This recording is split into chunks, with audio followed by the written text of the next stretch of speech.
All right, questions?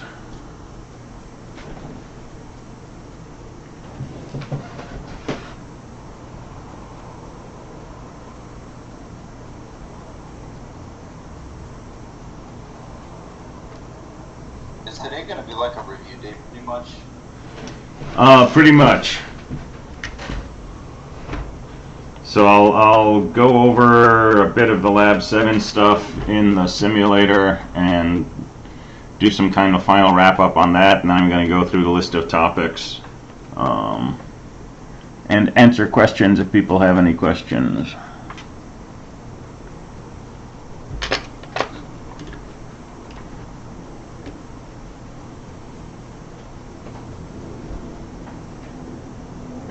Can you explain the MySelect U1 from the Verilog intro PDF? Yes, so this was not something that we really spent a lot of time on, but the basic idea is that you can create a module, and mostly, we're creating one module that is a counter or a shift register or something, and then we're simulating it, and we're done. But you can create a module that is actually placed inside another module, and it becomes kind of like what we do with a function in C. We write a function that tests to see if a number is prime, and then we put that inside a bigger program that calls that function to generate a list of primes. So in the Verilog intro, there was an example of that, and like I say, it's not something we've gone over. And it's not something that you're responsible for.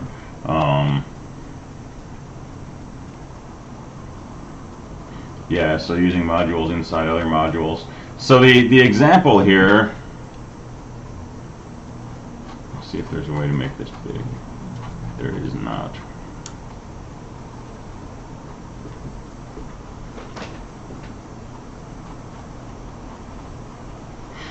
The example here is I want to make something that works like a multiplexer, right? It takes two inputs and passes one of them to the output.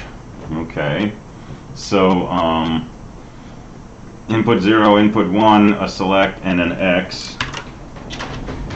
So this is something that looks like this.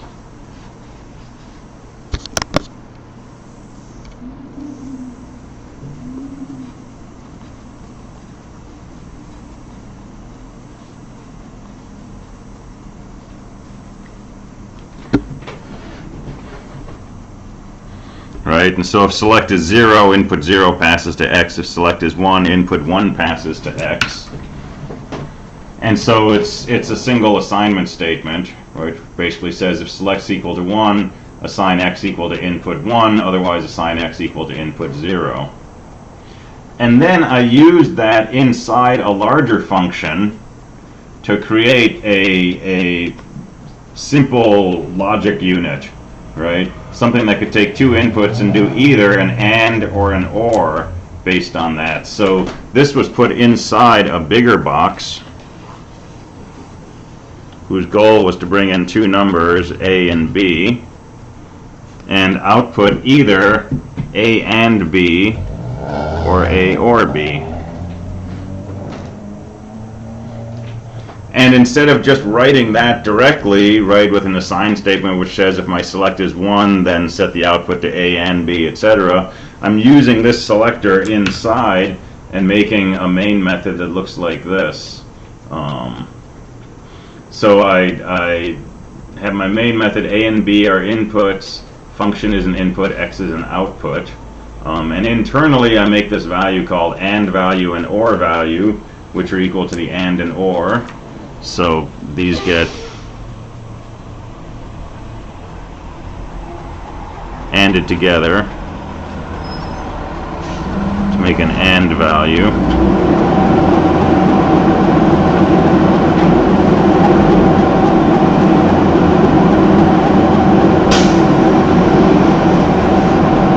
There's a regular Thursday recycling truck. Give them a minute to get out of the way.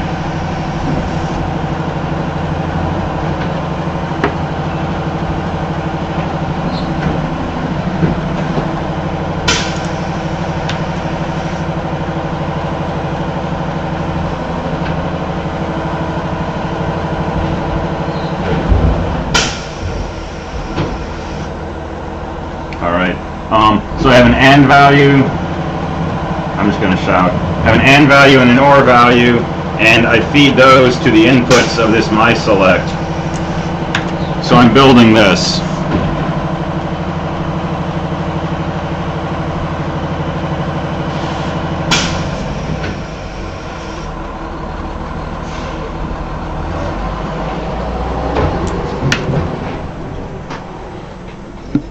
Alright, so my main block has inputs A and B. It has a select input called function and has an output called X.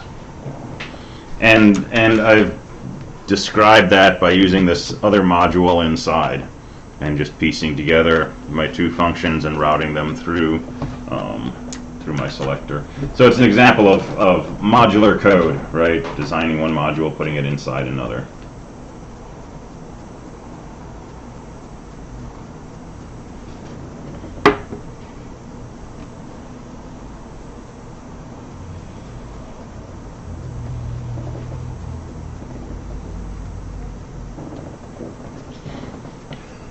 So the format for this is when you want to instantiate or construct an instance of a circuit, you put in the name of the circuit that you're asking to make an instance of, and then you just give it a name.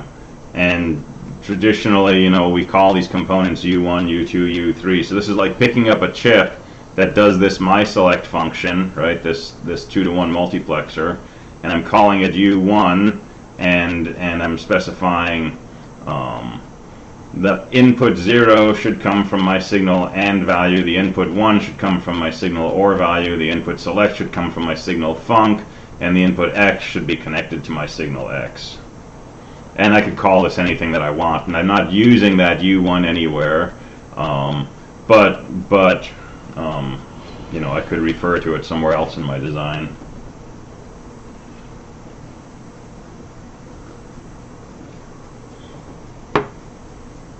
Alright, cool.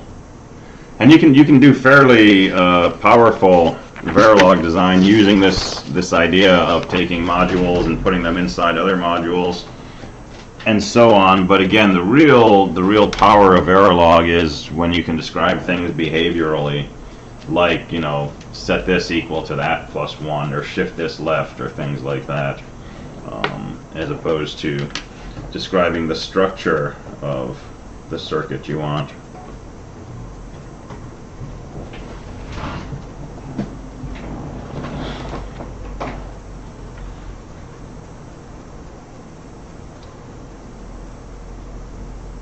So I've spent a good part of the past 18 hours trying to figure out what I was going to say to the class today. And I don't script out my lectures ahead of time, and it's never been a problem coming to class and talking, but we need to talk about something, and I have not found a good approach to this, and I haven't even decided what my goals are in talking about this. But we have a problem. The symptom of the problem is that on Lab 7, about a third of the lab reports I've got were submitted with code that was not written by the people whose name appears on the front of the lab report. And this is a problem. It's about a third of the Lab 7s I received. And I understand that Verilog is confusing. I understand that it's tricky. And I understand that there's a whole world of resources out there available to help us learn things that we're struggling to learn. But there is a very definite line that you must never cross between looking at, say, Verilog code online and actually putting that code in to your report, character for character, or with minor changes made to spacing and indenting, or even with renaming of variables. It's still plagiarism. It's still cheating. And there's a bit of a gray area, but the gray area is pretty small. And particularly if you're turning in code using things we have not talked about, using things that you may not understand how they work, It's pretty typical at other schools that a teacher might call you into their office and say, explain to me your solution here. And if you can't do it in a way that convinces them that you actually understand what you did 100%, that's it. Done. End of story.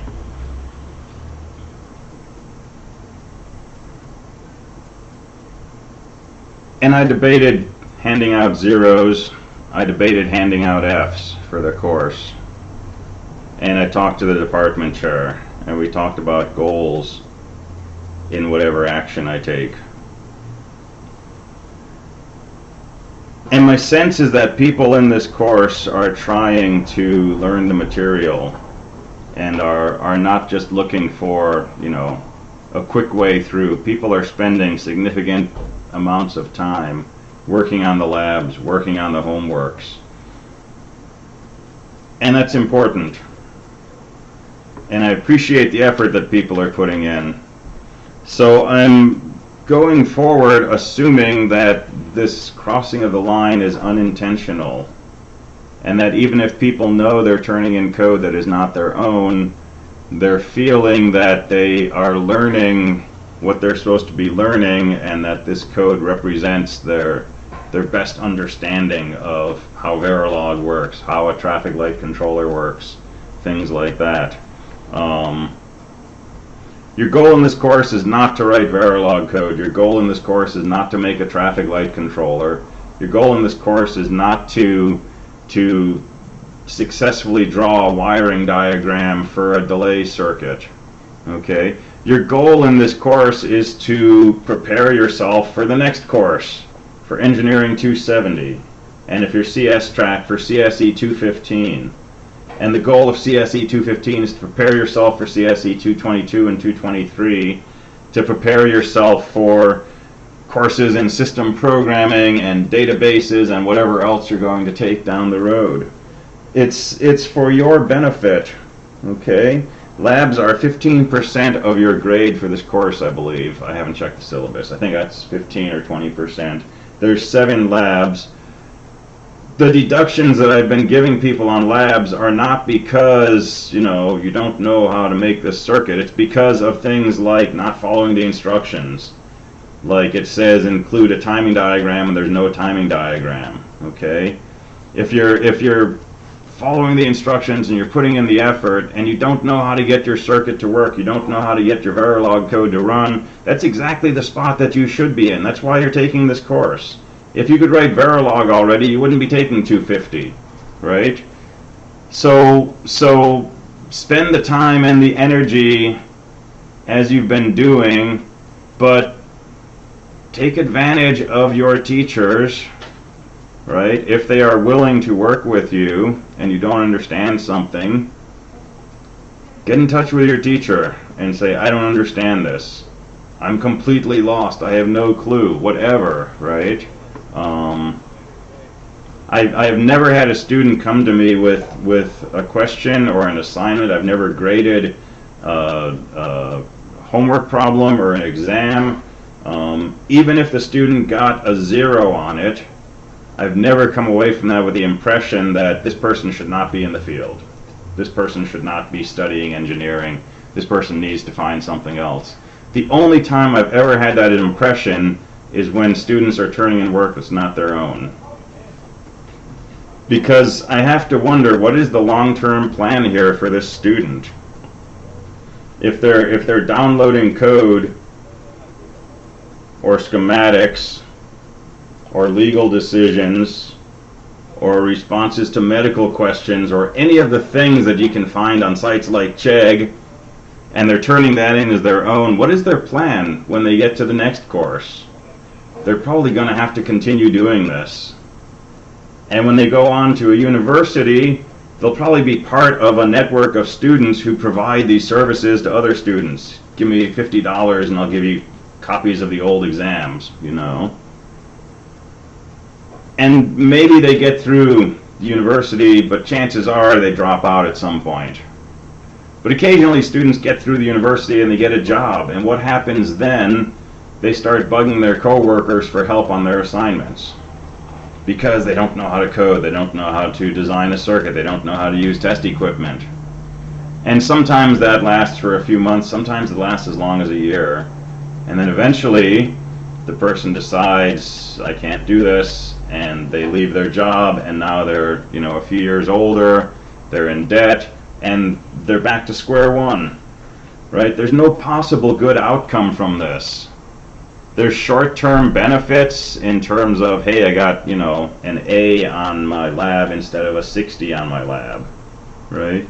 But if you're getting a 60 on your lab and you don't understand what you should have done differently, right, come and talk to me and let's work through it.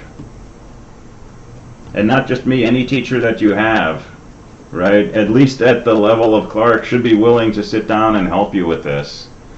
Higher levels of education, universities, and so on, you get yourself in a class with 100 people, you may not find a teacher who can sit down and spend time with you. You might go to a TA, there might not be anyone available, but at the level of, 20 people in a class, right, take advantage of this. So I've left the grades as they were for Lab 7. I'm not going back and regrading these. I am keeping copies of the downloads from Chegg though.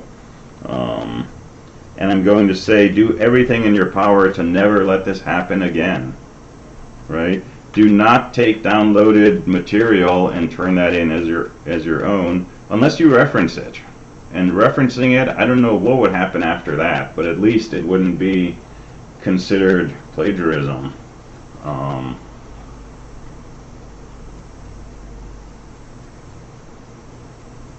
And so I was considering a take-home final for the course, but that's definitely not going to happen now.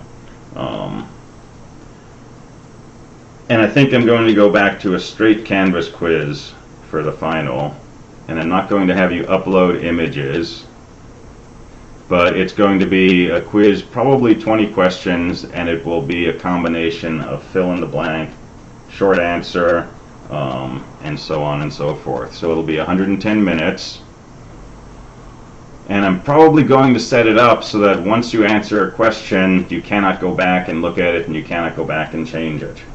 So the questions will tend to build on one another, and it may be that a later question would give you the answer to an earlier one, so that if you go off track on, say, making a truth table, right, the next question would start with a valid truth table and then ask you to do something from there. For the record, at least one person uploaded screenshots of the midterm asking for experts to help. The expert solutions were not very good, and so those did not get uploaded as somebody's midterm solution. Don't mess around with these fools, right? Places like this, they want your money, they don't really give a damn about your education. They don't care how you do in school, they bill themselves as being there to help yourself. And that's hard because, you're trying to learn this material, you're trying to find other resources that tell you about this, and here's, these institutionalized places that are telling you the same thing. We are here to help you learn. We will help you get further and be successful in your education, right? And they're taking your money and they're selling you hot air, right? And the solutions that you're getting from these places are half the time not correct, and most of the time so different from what's been done in class that they just stand out like a big sore thumb and say, hey, look at this, wonder where this came from. So just stay away from them. There's plenty of other resources that are free and that are better, and I'm happy to help you find resources. If you don't like my videos or you don't want to talk to me, I'm happy to point you to other textbooks that are online, or YouTube channels or things like that. But stay away from downloading things with solutions to homework problems or lab problems or exam questions. It's just dangerous, and it can't end well.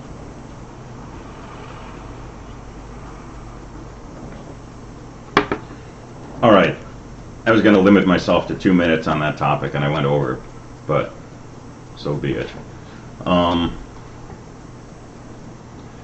Let's look at some Verilog. So, part of the issue with Homework 6 and Lab 7 and doing this Verilog stuff, I think, is somewhat terminology related, right? So let's go through some of this and look carefully at what's going on here, what's being asked for, and so on.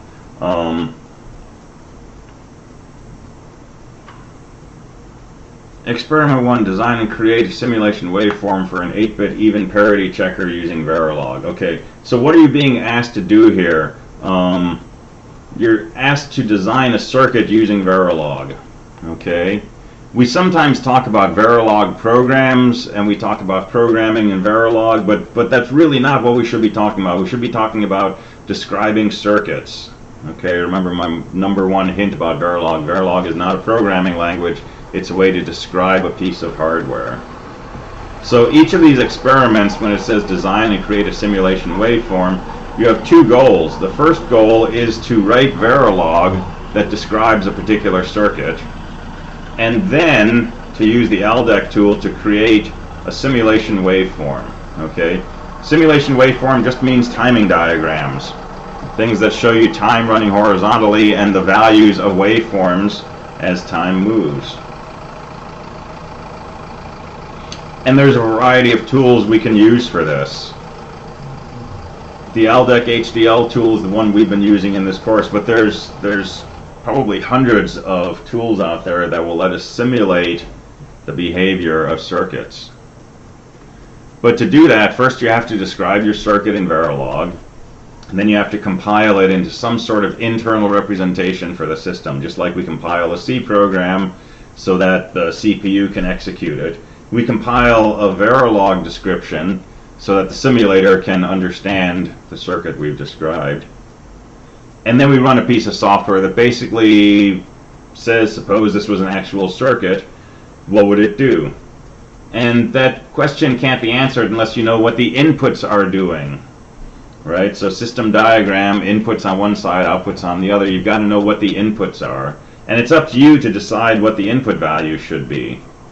So if I'm building a logic gate, if I'm building that's supposed to take, 3 inputs, A, B, C, and produce some function f of A, B, C, well, how do I test that? Probably I want to try all possible combinations of A, B, and C. And so one way to do that is to make clocks of different frequencies. If I describe A as being a clock going at this frequency, pretend this is a perfect square wave now, and I describe B as going at half that frequency,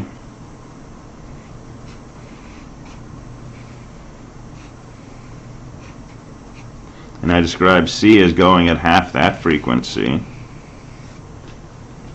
right? I will have every possible combination of ones and zeros,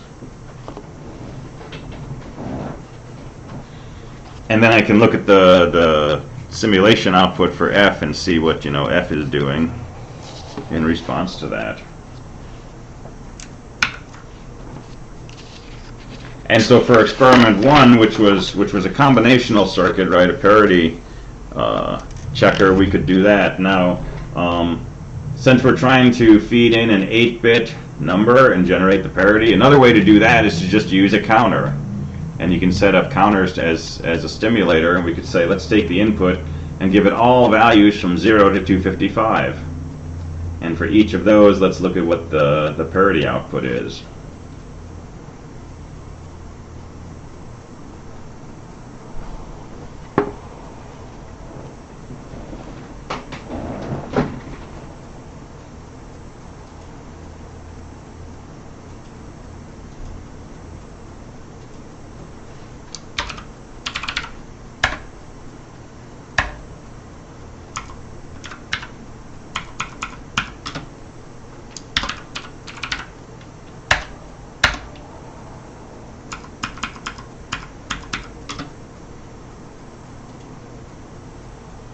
Alright, so let's see if we can do this. I haven't written this myself, so.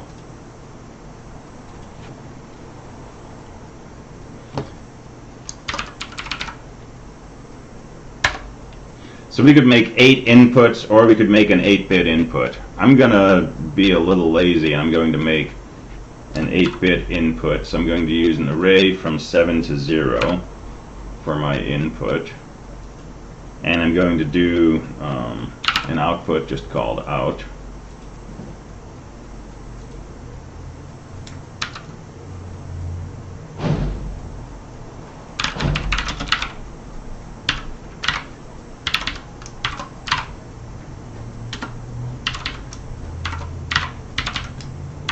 So our XOR symbol is this caret.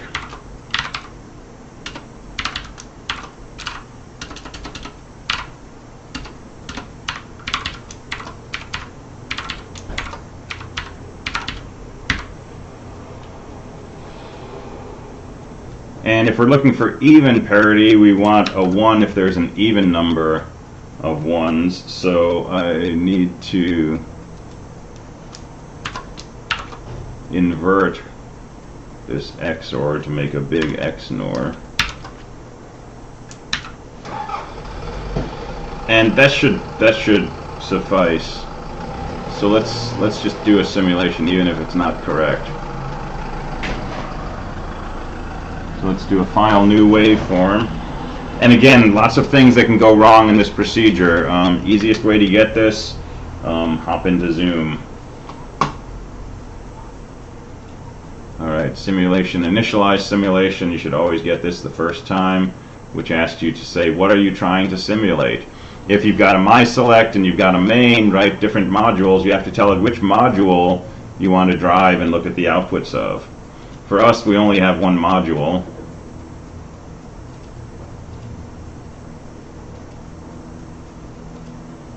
So this is just kind of a silly step now. Alright, so I'm going to drag my input over. I'm going to drag my output.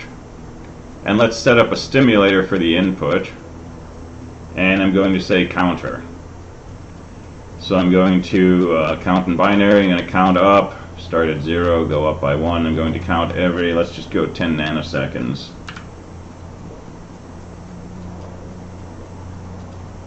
And now let's run the simulation.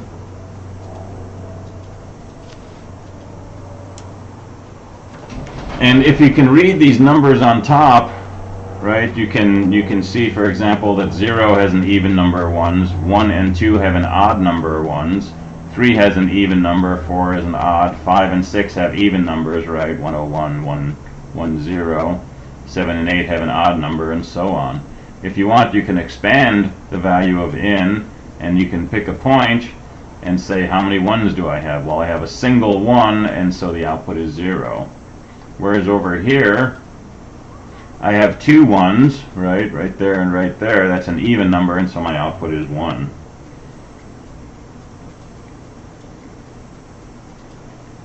And if we go all the way over here to 27, how many 1s do I have? 1, 2, 3, 4 1s in my input. That's an even number. The output is 1. Whereas back at 26, my input was 1, 1, 1, 0. That's only 3 1s. That's an odd number. The output is 0.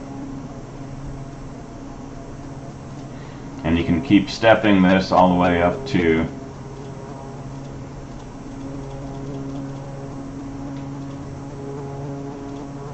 FF. Now this would be a lot to put into a lab report. But over here, right, we counted up to where all of our inputs were 1. That's 8 1s. 8's an even number. The output is 1. The spot before was 7 1s and a 0. 7's an odd number. The output is 0. And you can make this all fit, right? But this is pretty hard to read. Actually, it's not too hard to read. If you do a nice clean copy of this, this isn't a bad thing. And maybe pick a representative value. But honestly, if you just do the first few values on here and turn in something like this, that gives the person reading your report a pretty good idea what your circuit's doing.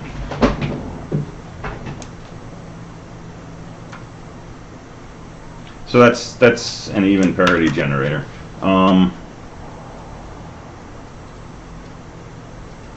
So the up-down counter we've talked about before. Let's not get bogged down in that. Well, let's play with the shift register and the 5 of 16.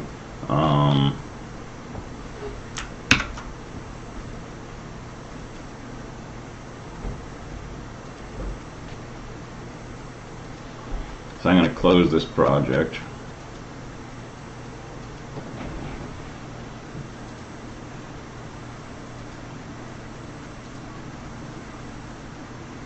So let's do a new workspace. We'll call it shift. Start with an empty design. We'll go with Verilog. We'll call it shift.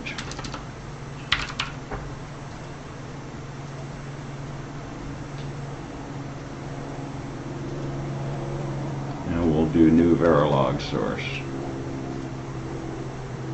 Alright, we're going to have a single input value. There's a single bit coming in and a single bit coming out.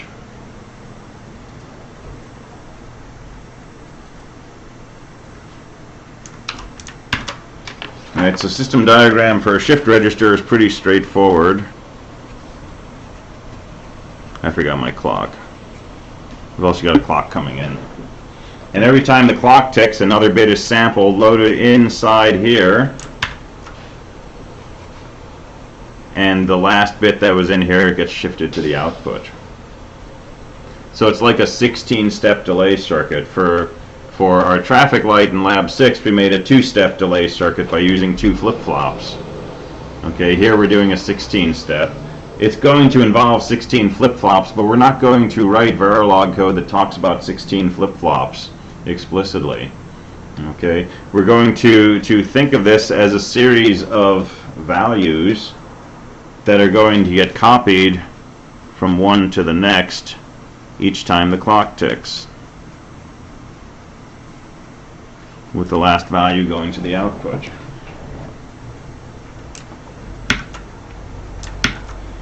So let's make an internal memory. Let me add my clock first.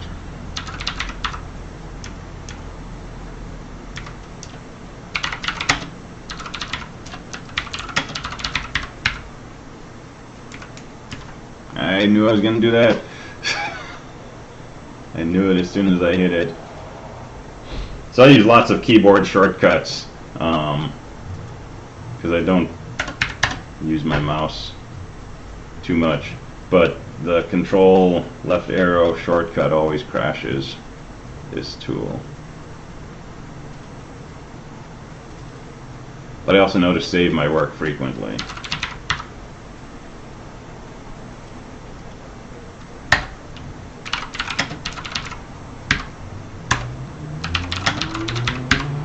Alright, so we've got a wire and a clock. I am going to make a 16-bit register to save the values that are coming into our shift register. Alright, so I'm just going to call this register 15:0. I'm just going to call it save. I'm just going to say save our last 16 bits here.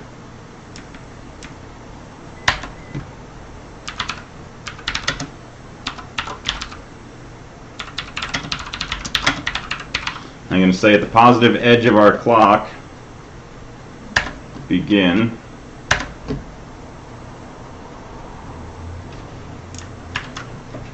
Let me save that. Alright, so I have a save register.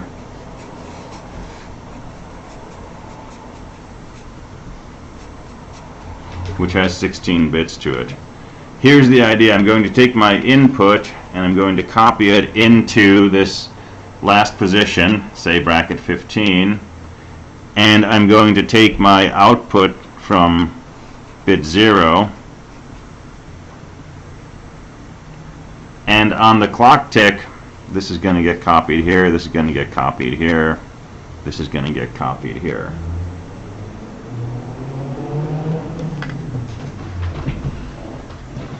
And I'm not going to say anything about flip-flops or JK inputs or anything like that. Okay, this is all going to be behaviorally described. So at the positive edge of the clock, begin. Save 15 comes from my input value.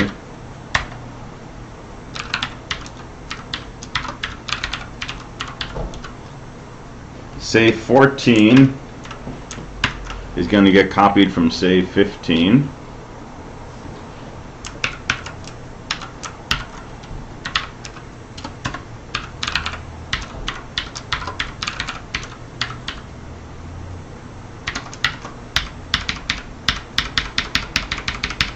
And I'm going to make my life a little easier.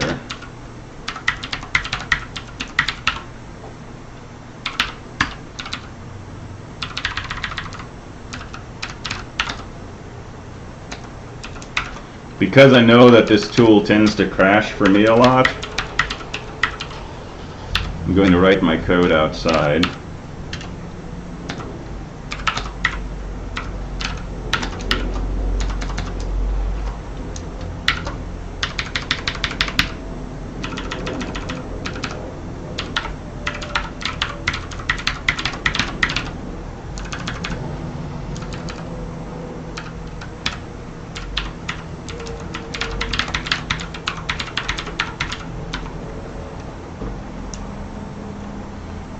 Alright, so save 1 is going to come from save 0. I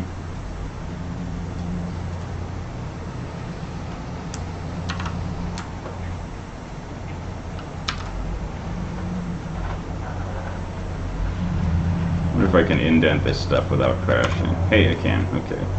So if you highlight text in this tool and you hit a tab, it indents it. Alright, so what have I got going? My input goes into bit 15 in my save register. Yeah,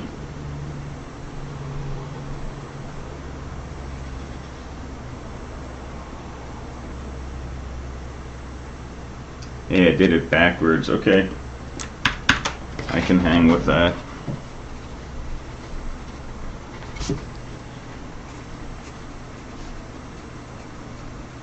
Alright, there's what we're going to do. Going to put the input into bit 0. We're going to copy from 0 to 1, 1 to 2, 14 to 15. So our input's going to go to bit 0. Bit 0 to 1, 1 to 2, 2 to 3, and so on, 14 to 15.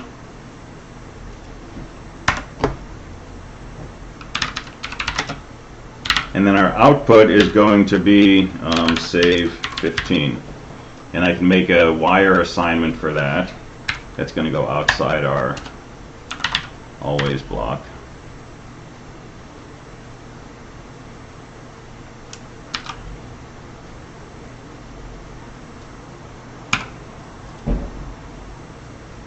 Alright, now the order in which I do these statements does not matter because these are what? They're non-blocking assignment statements. They happen in parallel. If I use just an equal sign, I will get different behavior potentially. Okay, but these are happening in parallel. So this is a shift register. Okay, when the clock ticks, positive edge of the clock, take our input, put that into bit position 0, while also copying from bit 0 to 1, from 1 to 2, from 14 to 15. And then outside of that, regardless of the clock tick, I always want to set my output equal to whatever that bit 15 is in my save register. So let's compile that. Let's make a new waveform.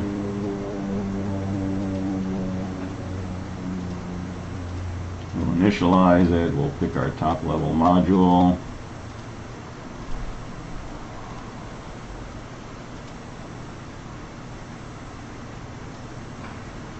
We'll have a clock, an input, and an output. And I'm going to bring my save register in here to look at just so that we can see what's going on. Alright, my clock, I'm going to set up a stimulator, which is just a plain old clock. And we'll just stick with my favorite 10 nanoseconds.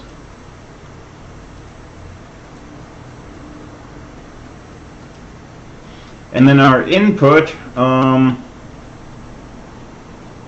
let's go ahead and do a hotkey. And I'm just going to call this A. So when I hit an A, the toggle of input, the value of input is going to toggle.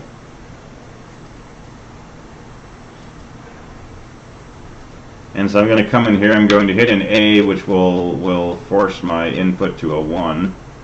Let me hit it again so it's a 0. And let's step through our simulation. Okay, so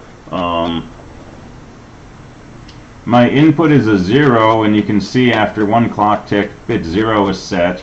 My other bits are undefined because I didn't initialize them. But after enough clock ticks, all of the values in my save register are 0. A bunch of zeros. And at this point, if I toggle my input value and I step my simulation, you can see my input went to a 1 right here, and that 1 is working its way through my shift register. Now my output is still 0, and let's drive our input to a 0 at this point and step the simulation a little more. And you can see that 15 ticks after my input went high, my output goes high. Alright, so that should be 150 nanoseconds. This was 200 nanoseconds. This is out here at 350. But over here, my input went to a 0, and that 0 started working its way through my shift register. And if I run this simulation a little further, you'll see that eventually, let me collapse this part here. You'll see that eventually the output goes low. So this is a huge delay circuit, right? My input was 0. At this point, my input became a 1. At this point, it appeared on the output. Here, my input dropped to a 0. Here, it appeared on the output. And so the output is just this delayed version of the input. And if you look at the memory inside, right, you can sort of see those bits trickling their way through the shift register.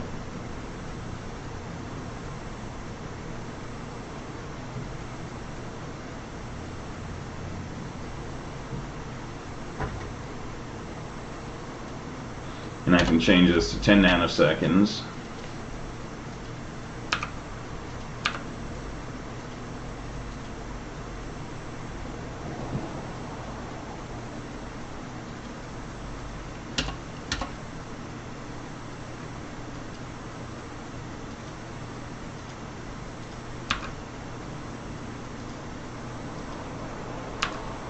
Right, so now I can tick the clock,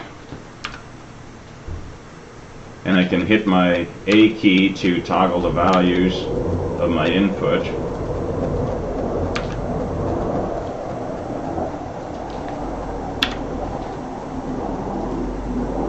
And now you can see all these different input values.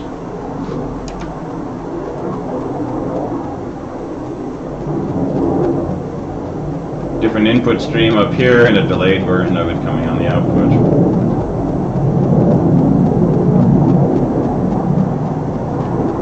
Alright, so experiment 4, the goal there was to look for a 5 of 16 event detector. Okay? And a common misinterpretation of this is, let's look at the last 16 events and see how many ones we saw. And then we'll look at the next 16 events and see how many ones we saw. Okay? And that's close, but that's not what we're after here. Okay? This should be a moving window where at any point in time we look back at the last 16 input events and say, were there exactly 5 ones? So after 16 events, we don't start back and start counting from 0. On the 17th clock tick, we look at the events from event 1 through event 17, and we say, in that window, were there 5 ones? And on the next clock tick, we look from event 2 to event 18, and we say, were there 5 one events in that window? And if you use a shift register, right, this is pretty straightforward, because all we need to do is at any point say, do we have exactly 5 ones in our shift register?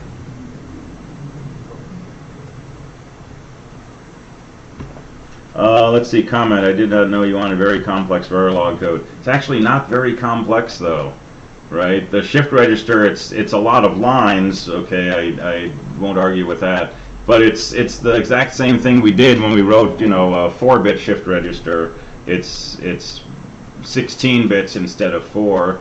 But how do we know if exactly 5 of these bits are 1? Just add up your bits in your shift register, right? If we look right here, how many 1s have we seen in the last 16 clock ticks? 1, 2, 3, 4, 5, 6, 7, 8. Okay, that's not 5, our output is 1. If we come back here, how many 1s have we seen? 1, 2, 3, 4, 5. Hey, we've seen 5 1s, our output should be a 1. So our last piece of Verilog code would be assign the output to be, say bracket 0 plus 1 plus 2 plus ... equals 15. Sorry, equals 5. And if it's equal to 5, set the output to 1, otherwise set the output to 0.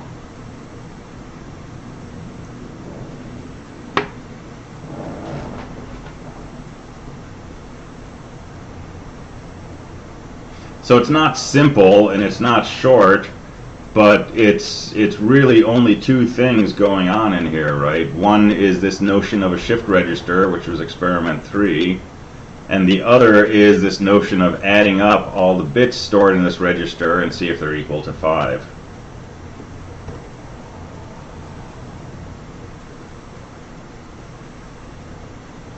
So if you did the bit where you counted, you know, the number of 1s and the number of clock ticks, and then when you got to 16 you checked to see if the number of 1s was 5, and then you reset everything to 0, you got most of the points, okay? And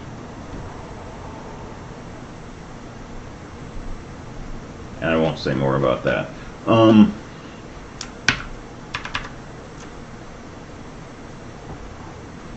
Alright, so obviously I'm not going to ask you to show something using the LDEC HDL software on the final exam. I will ask you some Verilog questions, and you'll be writing snippets of Verilog code or answering questions about Verilog code that I give you. And honestly, you're probably not going to encounter this software again. Okay, we don't use this in 270, we don't use it in the other courses. But you may encounter, you know, Verilog again somewhere in your educational or work careers, and you'll definitely encounter the notion of using a large, you know, integrated environment like this, starting with Engineering 270. Okay, so in 270 we'll be using an IDE called MPLabX, and it's the same kind of thing. It's a single environment where you can write your code, you can assemble it, you can simulate it, right? And you're going to have to get proficient with that tool because that's going to be the entire course. Okay, everything we do in 270 is going to be done in MPLab. So it's worth your while to continue to refine your ability to, say, run Zoom and share your screen on a system where you're running MPLab. Okay, so if you have Windows or Linux, that should work fine. If you have Mac, I'm not sure what the status is of using MPLab on there or using Zoom on there. But we'll talk about that in 270. But this is going to be you know, something we continue with. It won't be Verilog, it'll be assembly language, but we'll be working with, you know, a big piece of software and wanting to have you show me your code and debug it on Zoom and so on and so forth. Alright, let's take a few minutes break. We'll come back. I'll talk you through the study guide that's posted on Canvas, and we can talk about any final questions.